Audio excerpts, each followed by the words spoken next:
Good morning dear students. आज के video में मैं आपको भारत के संविधान की विशेषताओं के बारे में अवगत कराऊंगा। कल मैंने कुछ विशेषताएं आपको करवाई थी, जिनमें भारत के संविधान की कुछ विशेषताओं का मैंने विस्तार से आपको अध्ययन कराया। उसके बाद आगे की जो विशेषताएं हैं उनमें कठोरता और लचीलेपन का समन्वय भारत के संविधान की मुख्य विशेषताओं में है।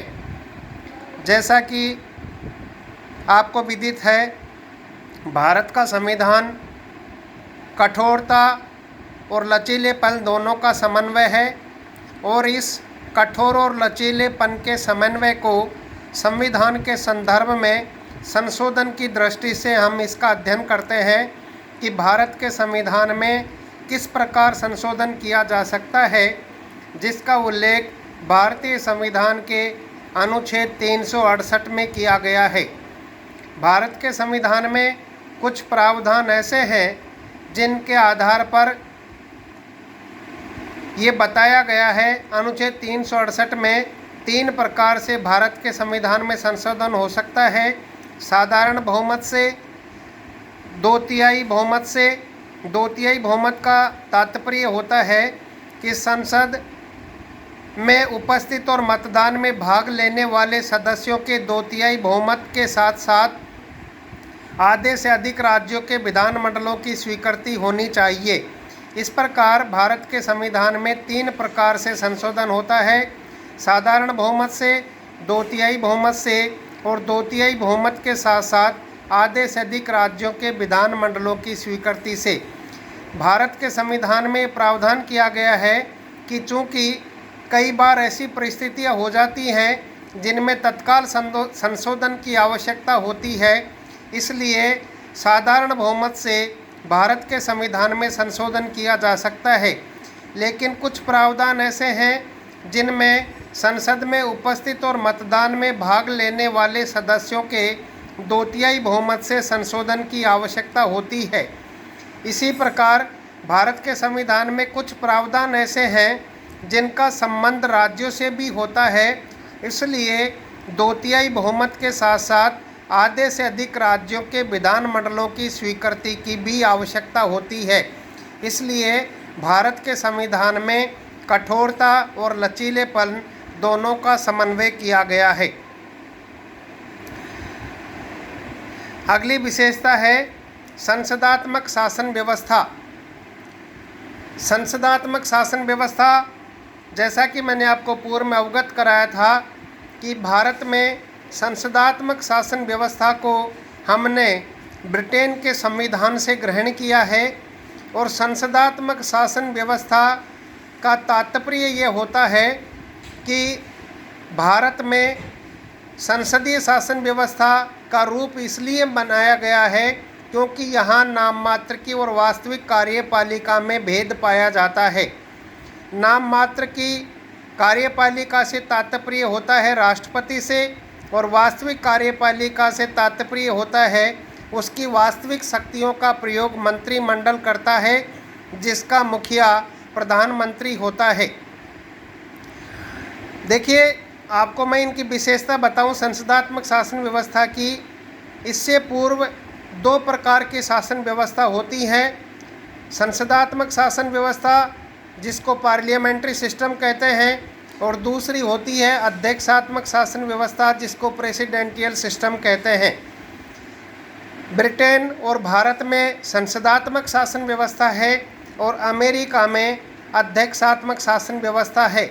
लेकिन हमारे संविधान निर्माताओं ने ब्रिटेन के संविधान से संसदीय शासन व्यवस्था को ग्रहण किया है, लेकिन ब्रिटेन की शासन व्यवस्था और हमारी संसदात्मक शासन व्यवस्था में अंतर यह है कि ब्रिटेन में राजा वंशानुगत आधार पर चुना जाता है, लेकिन भारत देश में जिसको प्रथम नागरिक कहा जाता है, माननीय राष्ट्रपति, वो जनता द्वारा अप्रत्यक्ष रूप से चुना जाता है।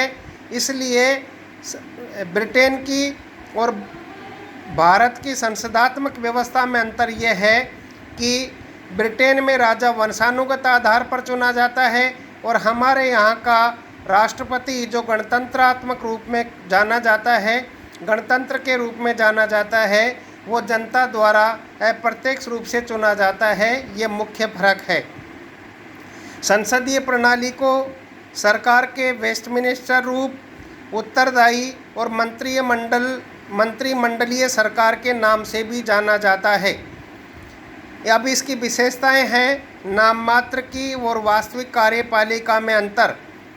इसका तात्पर्य होता है कि संसदात्मक शासन व्यवस्था में नाम मात्र की और वास्तविक कार्यपालिका में अंतर पाया जाता है।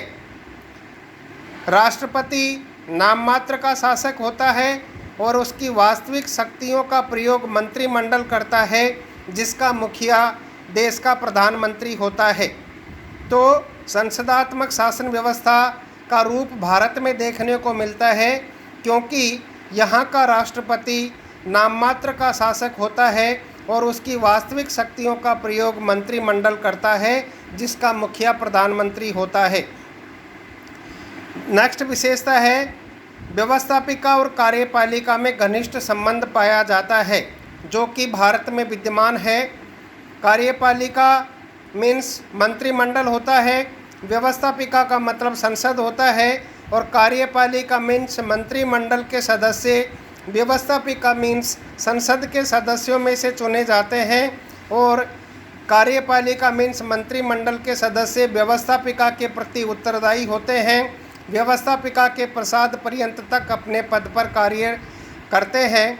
इसलिए भारत में संसदात्मक शासन व्यवस्था को इसलिए अपनाया गया है क्योंकि यहाँ कार्यपालिका और व्यवस्थापिका में घनिष्ठ संबंध पाया जाता है। तीसरी विशेषता है व्यवस्थापिका के समक्ष कार्यपालिका की संयुक्त जवाबदेही। इसका तात्पर्य होता है कि मंत्रिमंडल सामूहिक रूप से संसद के प्रति और लोकसभा के प्रति उत्तरदायी होता है। इसलिए भी भारत में शासन व्यवस्था को संसदात्मक रूप में अपनाया गया है। चौथी विशेषता है बहुमत वाले दल की सत्ता। जैसा कि आपको विदित है, भारत देश में प्रत्येक 5 वर्ष के पश्चात निर्वाचन आयोग चुनाव संपन्न करवाता है, और जिस राजनीतिक दल को बहुमत मिलता है या जिस राजनीतिक दल को स्पष्ट बहुमत मिलता है, उस दल की सरकार बनती है और वह दल 5 साल तक सरकार का संचालन करता है। इसलिए बहुमत वाले दल की सत्ता भारत में प्रचलित है। इसलिए भारत के संविधान की मुख्य विशेषता ये भी है कि यहाँ बहुमत वाले दल की सत्ता बनती है। ये बात अलग है कि अगर किसी राजनीतिक दल को स्पष्ट बहुमत नहीं मिलता है तो वह दूसरे दलों के सहयोग से भी सरकार का गठन करता है। नेक्स्ट विशेषता है विधायिका में मंत्रियों की सदस्यता।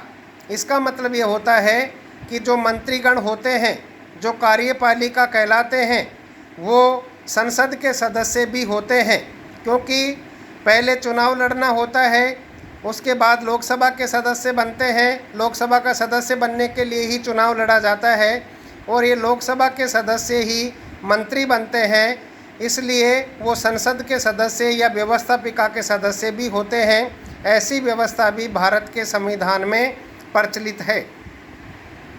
प्रधानमंत्री या मुख्यमंत्री का नेतृत्व। इसका तात्पर्य होता है कि केंद्र में प्रधानमंत्री और राज्यों में मुख्यमंत्री सरकार का नेतृत्व करता है, सरकार का संचालन करता है। ऐसी व्यवस्था भी भारत के संविधान में प्रचलित है। इसलिए भी भारत की शासन व्यवस्था संसदात्मक है, अध्यक्षात्मक नहीं। 7वीं विशेषता है निचले सदन, लोकसभा अथवा विधानसभा का विघटन। इसका तात्पर्य होता है कि अगर निम्न सदन लोकसभा और राज्यों का निम्न सदन विधानसभा बहुमत खो देता है, तो ऐसी स्थिति में केंद्र सरकार को राष्ट्रपति और राज्य सरकार को राज्यपाल विघटित कर सकता है। ऐसा प्रावधान भी भारत के संविधान में किया गया है।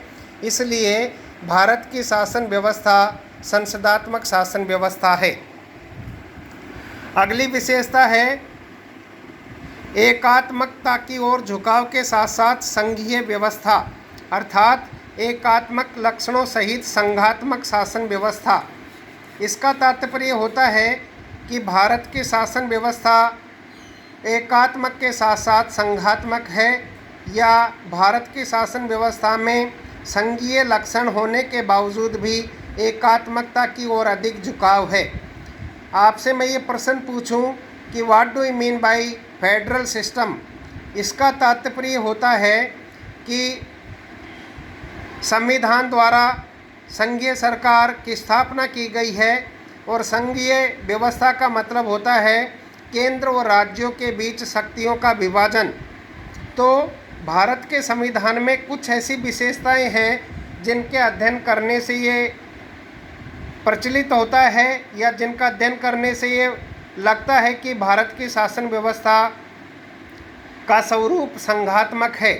इसकी विशेषताएं हैं जैसे दो सरकार से तात्पर्य होता है केंद्र और राज्य सरकार।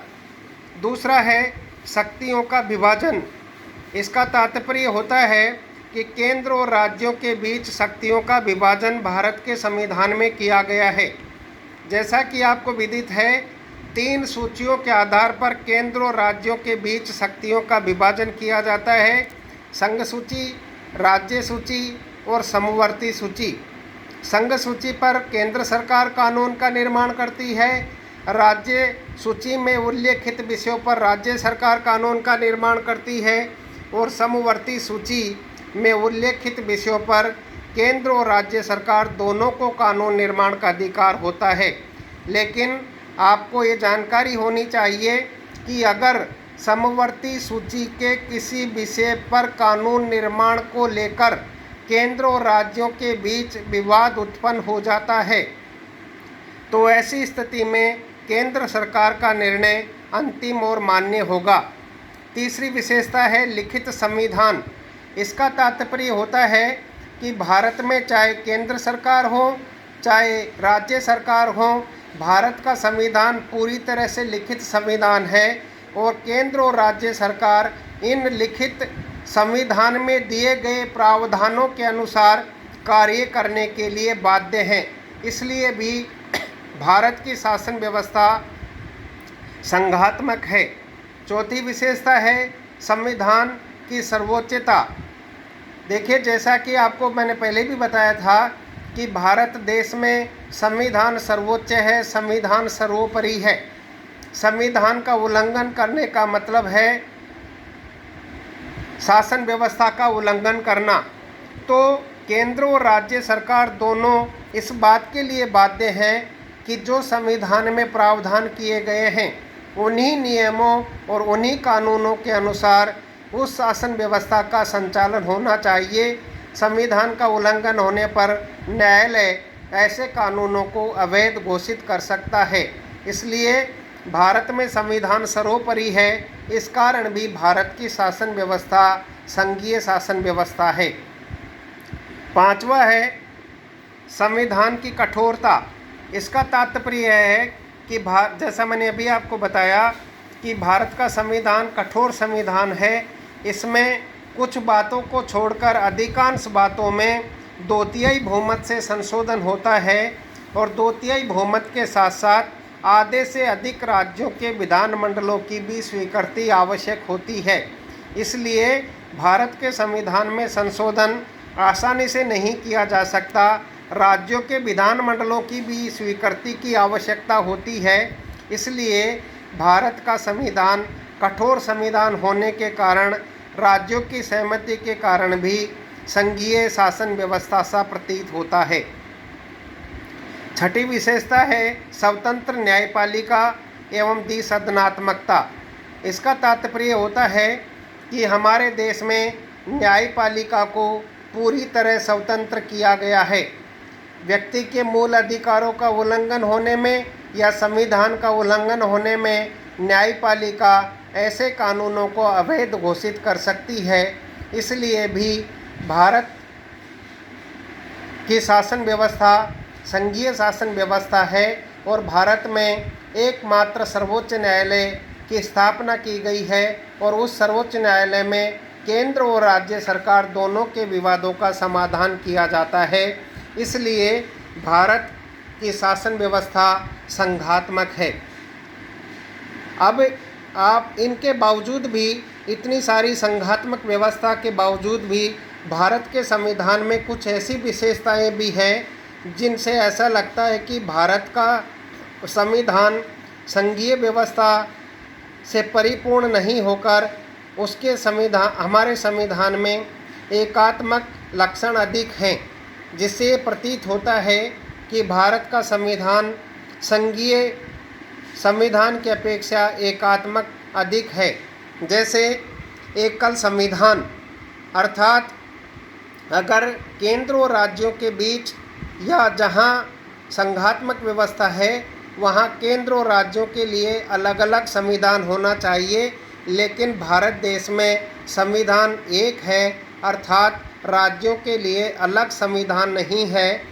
इसलिए भारत का संविधान ऐसा प्रतीत होता है कि संघात्मक की अपेक्षा एकात्मक अधिक है। चाहे केंद्र सरकार हो चाहे राज्य सरकार हो, दोनों संविधान में दिए गए प्रावधानों के अनुसार कार्य करने के लिए बाध्य हैं। दूसरी विशेषता है एकल नागरिकता। इसका तात्पर्य होता है कि हमारा जन्म भारत के किसी भी क्षेत्र में हुआ हो, हम भारत देश के नागरिक कहलाते हैं। होना तो ये चाहिए कि केंद्र की नागरिकता अलग होनी चाहिए, राज्यों की नागरिकता अलग होनी चाहिए, लेकिन भारत देश में सिंगल सिटीजनशिप की व्यवस्था को स्वीकार किया गया है। इसलिए एकल नागरिकता से भी भारत का संविधान संघात्मक की अपेक्षा एकात्मक अधिक है। तीसरी विशेषता है सशक्त केंद्र। एक सशक्त केंद्र, इसका मतलब यह है कि हमारे देश की जो केंद्रीय शासन व्यवस्था है वो बहुत अधिक सशक्त है और किसी भी राज्य सरकार को उसकी अवहेलना करने का अधिकार नहीं दिया गया है। इसलिए भी भारत की शासन व्यवस्था एकात्मक है। नेक्स्ट है संविधान का लचीलापन। इसका तात्पर्य होता है, जैसा मैंने अभी आपको बताया कि भारत के संविधान में 3 प्रकार से संशोधन होता है, लेकिन बहुत सारे प्रावधान ऐसे हैं जिनमें संशोधन साधारण बहुमत से हो सकता है। इसलिए भी भारत की शासन व्यवस्था संघात्मक की अपेक्षा एकात्मक अधिक है। 5वां है एकीकृत न्यायपालिका। इसका तात्पर्य होता है कि भारत देश में सर्वोच्च न्यायालय एक ही है और उस सर्वोच्च न्यायालय को केंद्र और राज्य सरकार दोनों के विवादों का निपटारा करने का अधिकार है। इसलिए भी भारत की शासन व्यवस्था संघात्मक की अपेक्षा एकात्मक अधिक है। अखिल भारतीय सेवाएं। इसका तात्पर्य होता है कि भारत देश में अखिल भारतीय सेवाएं ऑल इंडिया सर्विसेज की व्यवस्था का प्रावधान किया गया है और ऑल इंडिया सर्विसेज के चयनोपरांत उस सेवा के सदस्यों को विभिन्न राज्यों में राजकीय सेवा करने का अवसर प्रदान किया जाता है। इसलिए भी भारत की शासन व्यवस्था संघात्मक शासन व्यवस्था की अपेक्षा एकात्मक अधिक है। 7वां है केंद्र और राज्यपाल। केंद्र द्वारा राज्यपालों की नियुक्ति। इसका तात्पर्य होता है कि केंद्र में भारत देश में केंद्र द्वारा राज्यों में राज्यपालों की नियुक्ति की जाती है। इसलिए भी भारत की शासन व्यवस्था संघात्मक की अपेक्षा एकात्मक अधिक है। देखिए, कायदे से तो राज्यों में राज्यपाल की नियुक्ति करते समय राज्य सरकारों की सलाह लेनी चाहिए, लेकिन ऐसा नहीं होता।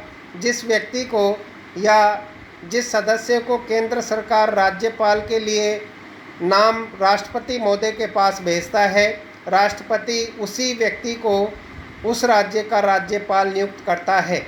ऐसी स्थिति से भी ये प्रतीत होता है कि भारत की शासन व्यवस्था संघात्मक की अपेक्षा एकात्मक अधिक है। नेक्स्ट विशेषता है आपातकालीन प्रावधान। इससे जैसा कि आपको विदित है, भारत के संविधान के अनुच्छेद 352, 356 और 360 में आपातकाल का प्रावधान किया गया है और इस आपातकाल के दौरान राज्य सूची में या राज्य सरकारों के अधिकार केंद्र सरकार को प्राप्त हो जाते हैं। ऐसी स्थिति में भी भारत की शासन व्यवस्था संघात्मक होने की अपेक्षा एकात्मक अधिक है। तो भारत के संविधान में संघात्मक और एकात्मक दोनों विशेषताएं प्रचलित हैं। इसलिए कई विद्वानों द्वारा ये कहा गया है कि भारत का संविधान न तो पूरी तरह से संघीय शासन व्यवस्था का है और न ही पूरी तरह से एकात्मक शासन व्यवस्था का है, बल्कि भारत के संविधान में दोनों विशेषताएं देखने को मिलती है।